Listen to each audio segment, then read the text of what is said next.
छोटे बच्चे हैं फौजी भाई के। तो मैं सरकार से यही चाहता हूँ 20 दिन पहले गया पापा जी हम पास हुई दो तब जा FIR नहीं हो रही है, जल्दी आगे बढ़ाएं और हमारे परिवार की मदद करावें। सिमी कौन ये हमें ये लग रहा है कि बंदा कहाँ है। एक सैनिक छुट्टी आता है और छुट्टी काट के वापस जाता है, लेकिन ना तो परिवार को खबर है, ना परिवार से संपर्क है, ना सेना से संपर्क है, और पूरा परिवार जो है वो बहुत ही चिंतित है कि आखिर हुआ तो क्या हुआ। और हरसा भी बहुत लंबा बीत गया है।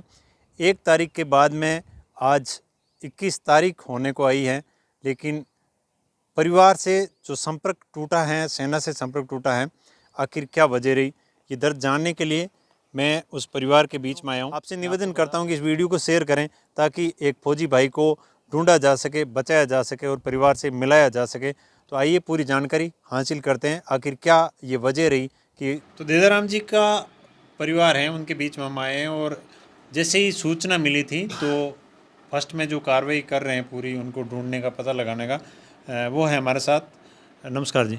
नमस्कार सर। कई नाम आप? मूलाराम ने वेरदार साहब, मैं देदाराम का अंकल बोल रहा हूँ। अच्छा अंकल। हाँ जी सर। मूलाराम जी किकर ठा पड़ियो आपने परिवार ने कि भाई देदाराम जी जगह है बांगो सामान कट मिलियो और किकर ध्यान पड़ियो? मैंने सूचना हुई सा 2 तारीख का GRP पठानकोट से कोई कॉल आता है, और जहाँ देदाराम जी के 2 बच्चे जोधपुर में पढ़ते हैं उन वार्डन के पास। अच्छा उन वार्डन के नंबर उनको बैग में कहीं मिले थे, इस तरीके से उन्होंने कॉल किया। और फिर वार्डन ने हमें बताया कि देदाराम जी छुट्टी आ रहे थे और उनका बैग है वो पठानकोट में खो गया है। तो हमने 2 तारीख को वेट किया कि भी ट्रेन में आते होंगे, बैग उतर गया होगा कोई कारण से, तो वो आएंगे तो पता करें कहाँ उतरा, क्या हुआ, कैसा नहीं हुआ। GRP के पास कितनी तारीख को फ़ोन आ गया था? ये 2 तारीख को आया है। 2 तारीख को आपके पास फ़ोन आ गया था। वो वहाँ से जम्मू से कब निकले थे? वो 1 तारीख को जम्मू से निकले थे सर। अच्छा 2 तारीख को मतलब वार्डन के पास फ़ोन आ गया था। हाँ, ये दूसरे दिन आया है। जिस दिन उसकी जर्नी स्टार्ट हुई थी उस दिन नहीं आया, दूसरे दिन आया। दूसरे दिन। कहाँ की GRP थी वो? GRP पठानकोट की थी। पठानकोट की। हाँ जी। तो फिर क्या किया आप लोगों ने? तो हमने 1 दिन तो उसका वेट किया, और सेकंड डे वो नहीं आया तो हमने यहाँ जोधपुर जी रेलवे स्टेशन थे ना, वहाँ से ऑनलाइन पता किया कि भाई ऐसा ना, इस देदाराम नाम का कोई व्यक्ति जर्नी कर रहा था या उनके कोई सीट नंबर मिल जाए, ये कोई तो ऐसा हमें कोई वहाँ पर रिकॉर्ड नहीं मिला। और फिर उन्होंने जोधपुर रेलवे वाला ने कहा कि आप इनकी मिसिंग की रिपोर्ट करवाइए। तो हम हमारे लोकल थाना ओसियाँ लगता है उसमें आए, तो ओसियाँ थाने के अंदर ऐसा बताया कि जहाँ से जर्नी स्टार्ट होती है ना वहीं मिसिंग का नियम है, अन्यथा दूसरी जगह नहीं करवा सकते हैं। अगर बंदा यहाँ से जम्मू जाता वो कुछ होता तो हम यहाँ से करते, लेकिन वो जम्मू से आ रहा है इसलिए आपको जम्मू जाना पड़ेगा। अच्छा। तब हमने तय किया कि हमें तब जम्मू ही जाना पड़ेगा या पठानकोट जाना पड़ेगा। तो हम यहाँ से 4 लोग निजी गाड़ी लेकर के पठानकोट गए थे, और वहाँ पठानकोट जाने के बाद हमने वो जिस व्यक्ति का कॉल आया था ना उनसे पता किया कि भाई ये तो वो GRP का बंदा था, और वहाँ जाके पता किया कि इस नाम से वो कॉल आया था। तो GRP वाला ने कहा कि वो हमें तो भाई लावारिस बैग मिला था और MCO वालों को दिया, और MCO वालों ने मुरमुर कैंट कोई फौजी कैंप है उनमें जमा करवा दिया। हम 5 तारीख को वहाँ गए, तब तक यूनिट से कोई बंदा आया और उन्होंने वो बैग रिसीव कर लिया और वापस ट्रेन आसाम जम्मू को ले गया। अच्छा GRP ने आपको भी कॉल किया और उसकी यूनिट को भी कॉल? यूनिट का पता तो शायद हमारे पूछने के बाद किया होगा। पहले उनको नहीं ध्यान था। अच्छा। तो उसके बाद उन्होंने उसको भी सूचित किया, और हम लोगों ने भी कोशिश किया वहाँ पता करने की कि भाई बैग वहाँ है तो बंदा कहाँ है। हमने भी ट्रेन आसाम के अंदर सूचना करने की कोशिश की। अच्छा। तो ये फिर बैग आपको मिला नहीं, फिर आपने क्या किया? वहाँ से हमने बैग वो फौजी बंदे ले गए, तो हमने कहा कि भाई उसकी जो भी बैग की रिसिप्ट है, भाई क्या क्या आपने बरामद किया, क्या बैग उनको दिया, उसकी एक रिसिप्ट की कॉपी हमें प्राप्त करवाई। तो उन्होंने मुरमुर कैंट से हमें एक कॉपी है जो अवेलेबल करवाई कि उसके आधार पर हम MPR करवा सकें। तो उन्होंने हमें वो एक कॉपी जो सामग्री उसमें बैग में थी उनका लेखा जोखा दे रखा है सारा, और वो हमें प्राप्त करवा दी। उसके बाद हम गए थे लोकल थाना पठानकोट। वहाँ थाने के अंदर कोई हमारी बात सुनी नहीं, उन्होंने कहा कि ये GRP से सामान मिला, GRP का मामला है। फिर हम GRP के पास गए तो GRP वाला ने वहाँ बता दिया कि भैया आपकी हम क्या मदद करें, ये तो सामान लावारिस मिला है, आप जहाँ से मिसिंग हुई है वहाँ रिपोर्ट करवाइए। अब मिसिंग कहाँ हुई है ये तो पता होता तो हम वहीं सीधे वहीं पहुँच जाते, लेकिन हमें वो कोई चीज़ हासिल नहीं हुई। फिर हम वहाँ से जिस ट्रेन में वो सामान आया था उस ट्रेन का लोकेशन अमृतसर से पठानकोट आने का है। वो इतने ही रूट में चलती इतने है। रूट में 100 किलोमीटर या 120 किलोमीटर इतना ही छोटा रूट है और उसमें वो चलती है। वो सवेरे 6:45 पर अमृतसर से रवाना होती है और 10:10 या 12 पे, मतलब 10 बजे का समय होगा लगभग, वो अमृतसर से पठानकोट पहुंच जाती है। 3 या 4 स्टैंड बीच में आते हैं और ये इतना छोटा ही जर्नी है। तो फिर हमने सोचा कि भाई यहाँ बैग उतरते हुए तो हमने देखा, तो पीछे का देखें तो अमृतसर से चढ़ा है या किसने चढ़ाया। अच्छा, आपने वीडियो देखे हैं? हाँ, पठानकोट की वीडियो हमने देखे, तो उसमें जीआरपी वाले सारी पैसेंजर उतर जाते हैं। उनके बाद में किसी ने बताया होगा जीआरपी वालों को कि बैग पड़ा है, तो जीआरपी वाले जाते हैं, उस बैग को नीचे उतारते हैं और वो ट्रॉली बैग है जो चला करके लेके आते हुए भी हमें दिखाई दे रहे हैं। तो फिर हमने सोचा कि भाई यहाँ से अपने को ये सबूत मिला है उतरते हुए का, तो हो सकता है पठानकोट तो जम्मू से भी तो और नहीं सॉरी अमृतसर से वो देदाराम के साथ बैग या वो अकेला आया है, कैसा है, उसकी स्थिति देखने के लिए हम वापस अमृतसर आए। अमृतसर में हमें उस ट्रेन का लोकेशन देखने की कोशिश किया गया, देखा भी था, लेकिन हमें ऐसा कुछ भी दिखने को नहीं मिला, क्योंकि वो आउटपास का प्लेटफार्म था, वहाँ पर 2 ही कैमरे लगे हुए थे, पूरी ट्रेन दिख नहीं रही थी और उस वजह से हम उसका पूरा लोकेशन नहीं देख पाए और वहाँ हमें कुछ भी हासिल हुआ नहीं। फिर हम मायूस होकर के सोचा कि अभी हमको जम्मू जाना चाहिए, कि यहाँ तो कुछ मिला ही नहीं है। बैग तो पहले भी नोटेड हो गया था कि बैग मिल गया, लेकिन बंदे की कोई स्थिति हमें क्लियर नहीं थी, इसलिए हम 10 आसाम रेजिमेंट आरएसपुरा जम्मू गए थे। वहाँ यूनिट में जाकर उनसे बात किया तो उन्होंने कहा कि भाई बंदा 29 तारीख को हमारे पास यहाँ ड्यूटी पे आ गया था। वो यहाँ छुट्टी काट के जाने के बाद में वहाँ पे टाइम से पहुँच गए। बिल्कुल टाइम से, यहाँ से 27 तारीख को रवाना हुआ था, 27 अप्रैल को, और 29 तारीख को वहाँ उन्होंने ड्यूटी ज्वाइन कर लिया।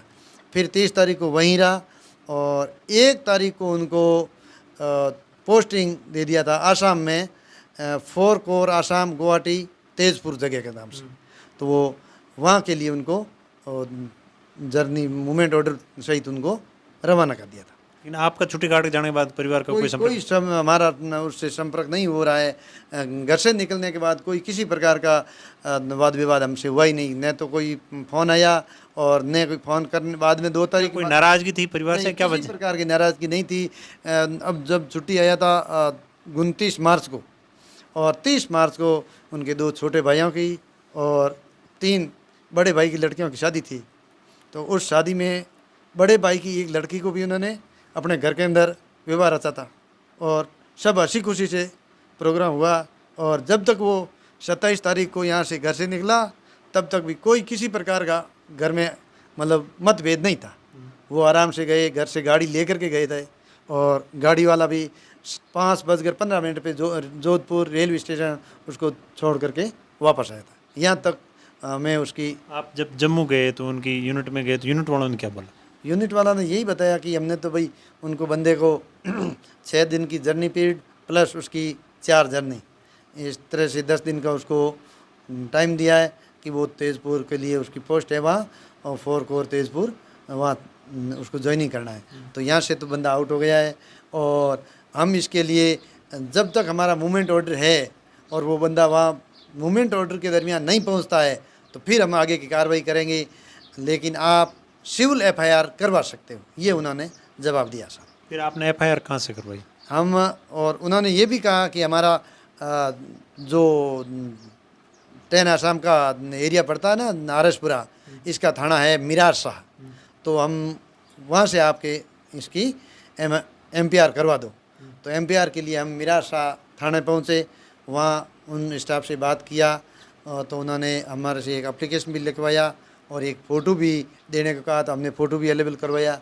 फिर वहाँ से एक सीआई ने एक एएसआई को हमारे साथ भेजा, हम वापस यूनिट को आए और यूनिट वाले लोगों से भी उन्होंने बातचीत किया।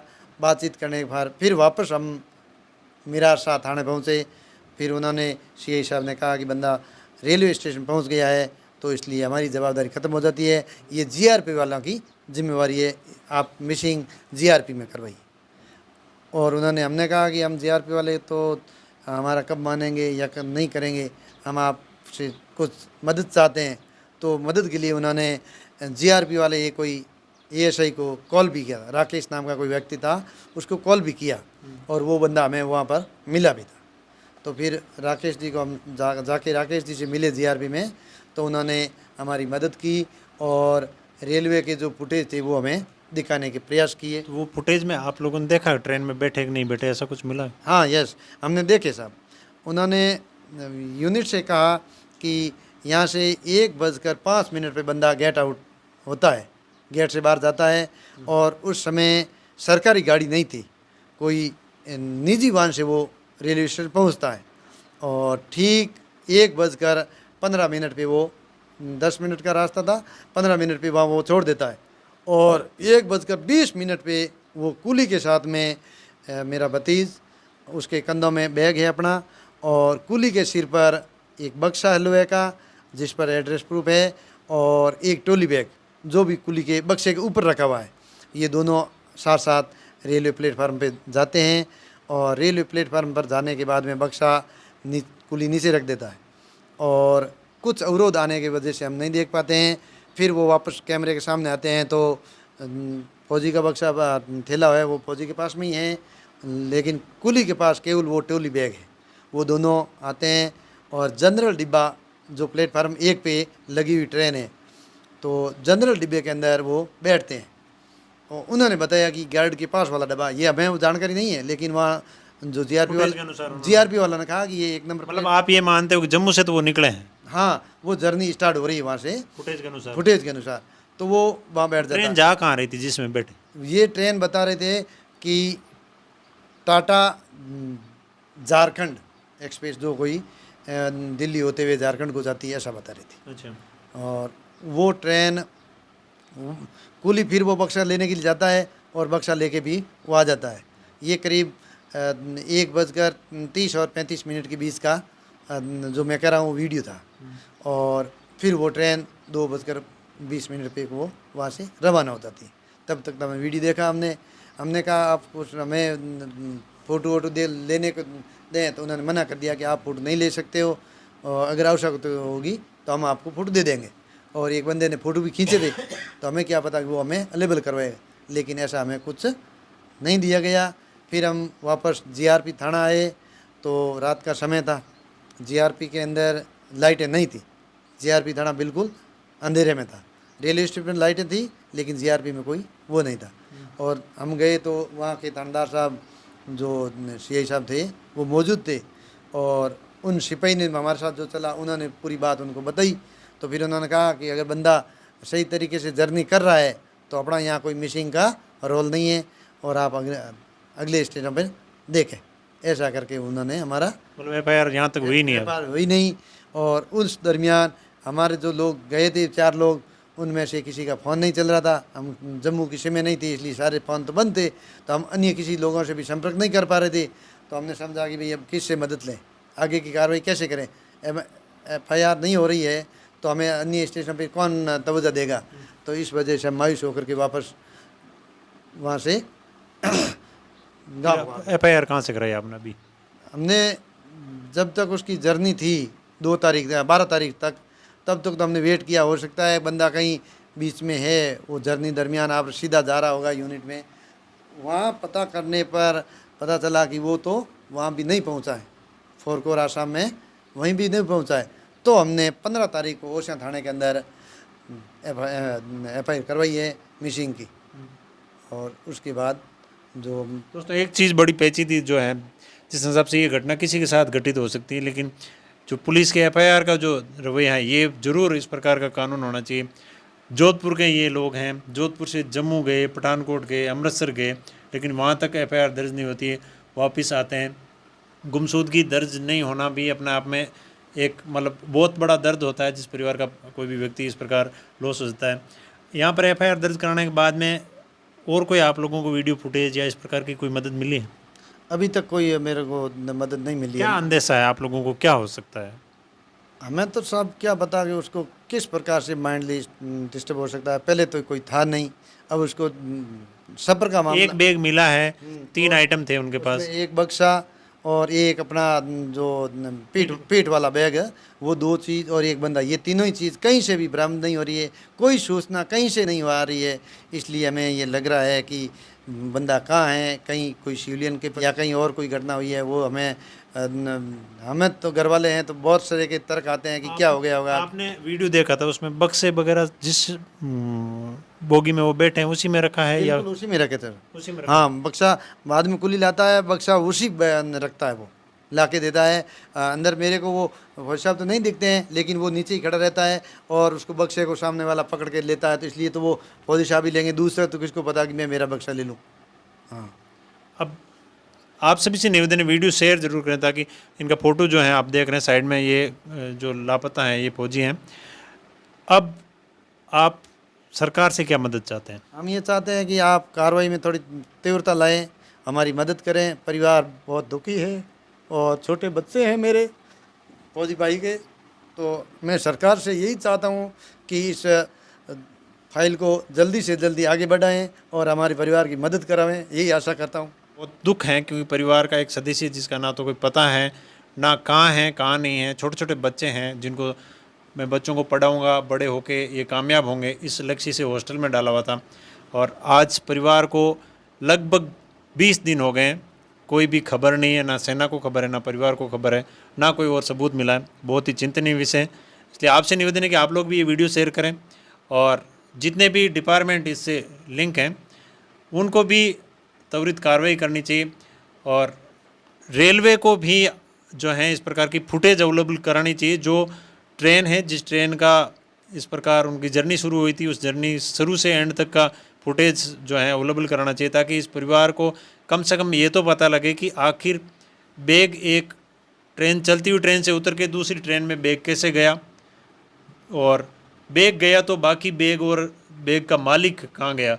एक वो पत्नी और उनके बच्चे हैं हमारे साथ, तो उनसे भी जानने का प्रयास करते हैं कि परिवार के अंदर जब छुट्टी आए थे तब भी इस प्रकार का कोई जिक्र हुआ है नहीं हुआ है, सेना से रिलेटेड हो या उनकी ड्यूटी से रिलेटेड हो, वो भी बात जानने का प्रयास करते हैं। कितने दिन पहले छुट्टी आए थे? कितना दिन पहले छुट्टी आए थे दनान? 20 दिन, 1 महीना। 1 महीना। 1 महीना अच्छा, छुट्टी कहीं यूँ ही आया, कोई घर में कोई फंक्शन, शादी वास्ते आया। शादी वास्ते आया? हाँ, पहले 20 दिन पहले गया, बस 1 महीने के बाद छुट्टी ली। अच्छा, और बड़े ही छुट्टी? हाँ, नहीं बढ़ाई कौन, बटू आया। अच्छा, जहाँ आया पता। 20 दिन छुट्टी, बट 20 हाजिरी पर है 50 आया, 1 महीने की छुट्टी काट। अच्छा, 1 महीने छुट्टी काट 5 आया। छुट्टी काट हाँ, हम 5 आ गया। हम 5 गया। तो आप लास्ट बार बात कहाँ हुई? गया बस बात ही नहीं हुई। अच्छा, अटो 5 छुट्टी काट गया, बस बात हुई कौन? हाँ, फोन हो सिम ही कौन हाँ के बढ़ जाऊँ जन आशा मेरे जम्मू सिम ले हाँ। जाओ तो पोस्टिंग कर दीजिए। अच्छा, जनपद जम्मू से मिली कौन? हाँ, जम्मू ली को नहीं, जाओ तो पोस्टिंग कर दी, मुझे पता है नहीं। तो कोई नशो पत्तो ही करता? ओम प्रकाश कितनी पढ़े? छठी छठी क्लास पढ़े। पापा बढ़ाया जो ना कोई एड़की जिक्र भी करियो कि भाई मैं पाँचों कणा जाऊँगी? नहीं एड़की नहीं गया। तो आपने मतलब यूँ कहो कौन मैं कितना दिन छुट्टी आयो कि मतलब यूँ कोई जिक्र नहीं करियो? कहो कहो आपने कहीं कहो था पढ़ाई के बारे में? क्या पढ़ जाओ हाक रही यूँ दो तीन भाइया पर नहीं, 2 भैया पर नहीं, जिन्हें मैं बटा छुट्टी लेना आया। अच्छा आके मैं जाऊँगा, एक आंगने पर नहीं आ बच्ची। अच्छा अच्छा, आपके परिवार में शादी है, आपका बच्चा? मेरा सब दुकान है, अच्छा, रायमोड़ा गाँव है। रायमल लगाऊँ। हाँ जी। तो आपके तहत मतलब बोलता मिलता जना मतलब यूँ कोई जिक्र करता है कि भाई मारे बट कोई बने को नहीं गया एड़ो कोई? एड चीज़ आपको दी बताई नहीं। पिताजी भी है अपंग हाथे, तो बाहू जानने को प्रयास करा। आप अट छुट्टी आया जना बाहू मतलब बातचीत तो आपको होती रहती? नहीं अतः कर तो जाऊँ तो अच्छा, ही करता बूढ़ी हाथे मतलब कई टाबर वे जगह गुड़े मेले कौन भी होगा? नहीं बाकी गुट मिटाल की है इसको क्यों कौन? हाँ तो अटो छुट्टी काट पाचा गया जना कि कही हो कि भाई मैं बट पोस्टिंग हुई एड़ी कोई की चर्चा हुई? नहीं चर्चा पोस्टिंग की पहली बात ही हाँ। पहली क्या तो मारे दूसरे को पोस्टिंग हुई पण अटू गयो तो एकदम मक्की देख कोई मार का ना नो मुंह तो मत मत का पापा जी हम पास ही दऊं तो भी जा हाँ और जा पर मार का कोई फोन दो जत की हाँ कौन हाँ बात हुई कौन हाँ तो जो राजी खुशी गई हो राजी खुशी आया हूँ तो कोई अटू लड़ बिड़ की तो कदी से गई को हाँ मतलब एड़ो की परिवार में एड़ो कोई भाई धनी लोग आएंगे आपस में नहीं हुणी इसको बेतो इत बरू गाँव तो ने एम टाबर लाट लाट हो गया पण एड़ो हुणियो को पण वयो आप की होई मतलब मिलनसार हाँ बांगो जो व्यवहार हो जो बवार हो जो आप मारे इलाज करो यो क्यों करो ने मना करी तो जल्दी जान करा ले नयो मां कोई हीज को मारे कोई दिक्कत कोई नहीं हम तो कदी नहीं और को देव तो नहीं सर तो आप भी जो मारे पे पीडियो मिलना मैं मारे पहले के बूढ़िया हो तो बचपन में देखता लगा टापरा हाथ लड़नो करना एड़ो कोई हां होइज को मारे कोई एडो मामलो कदी यूज को बट 20 साल नौकरी हो गई और उसके बाद में एक सैनिक का इस प्रकार अचानक लापता होना बहुत ही दर्द भरी दास्तां है। इसलिए ज़रूर आप लोग इस वीडियो को शेयर करें और पहुंचाएं ताकि इस परिवार का एक मिसिंग सदस्य और देश का एक सैनिक ढूंढने के अंदर मदद मिल सके। मैं आपका भोजी भाई फिर आ जाऊँगा, तब तक के लिए जय हिंद जय भारत।